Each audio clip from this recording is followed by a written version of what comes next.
Alors faire du sport à jeun en fait aide à éliminer un peu plus de calories et un peu plus de gras, hein, mais on brûle pas plus quand on fait du sport à jeun. Par contre, on va brûler plus spécifiquement du gras qu'autre chose. Attention par contre quand on fait du sport à jeun, c'est qu'on abîme un peu plus le tissu musculaire. Donc il faut débuter son activité physique à jeun, et une fois qu'on a débuté l'activité physique, on prend une boisson d'effort. Et dans ce contexte-là, on peut faire du sport à jeun.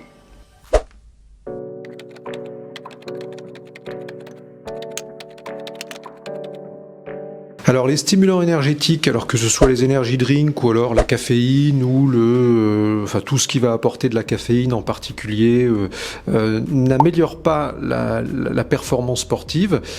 Par contre, ça favorise les troubles digestifs à l'effort. Hein. Le café et la caféine ne sont pas recommandés à l'effort. La taurine n'a pas d'effet particulier au niveau de la performance sportive, mais en tout état de cause, c'est une mauvaise idée que de prendre des stimulants avant d'aller s'entraîner.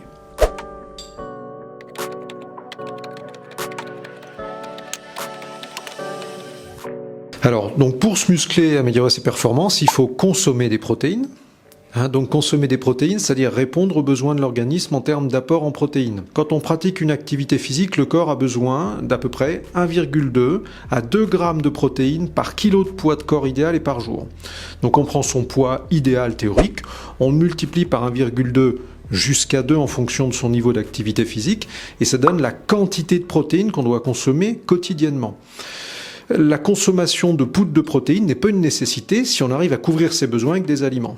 Par contre, effectivement, si l'alimentation ne suffit pas à couvrir les besoins en protéines, on peut éventuellement prendre un petit peu de poudre de protéines pour se complémenter à concurrence de ses besoins.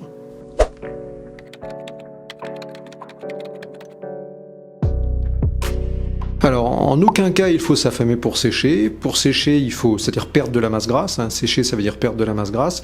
Il faut déjà équilibrer son alimentation, donc revoir les apports en protéines à la hausse s'ils sont trop bas. Maintenir des apports en lipides, c'est quelque chose d'important. Et éventuellement, diminuer un petit peu la consommation de calories par le biais des glucides. Mais en aucun cas, le fait de s'affamer va favoriser la perte de poids, parce que le corps n'est pas bête.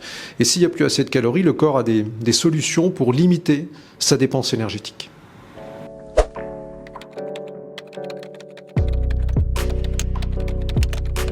Alors les glucides ne doivent sûrement pas être supprimés de notre alimentation. Si on cherche par exemple à perdre du poids, on peut limiter la consommation de glucides, mais il faut savoir que le cerveau consomme à lui seul 125 grammes de sucre pur par jour, c'est-à-dire une baguette.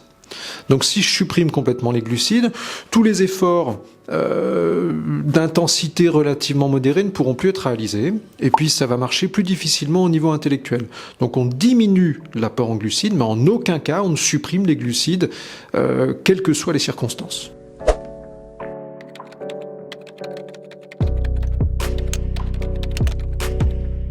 Alors, ça c'est complètement faux.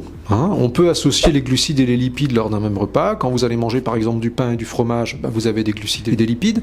Quand vous allez manger par exemple des céréales le matin, puis que vous avez des noix mélangées à vos céréales, vous avez des glucides et des lipides. Et il n'y a aucune contre-indication ni problématique particulière à associer les deux. Donc on associe les deux, on peut associer les deux sans aucun problème.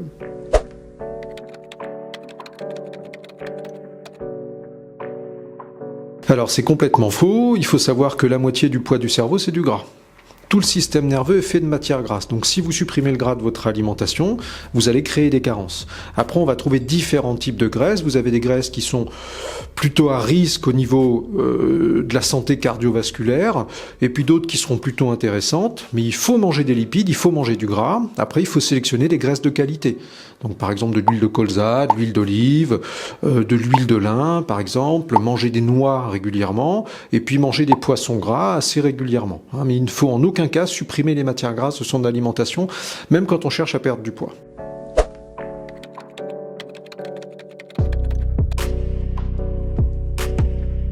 Donc ça, c'est une idée reçue qui est complètement fausse. On peut manger après 18 heures.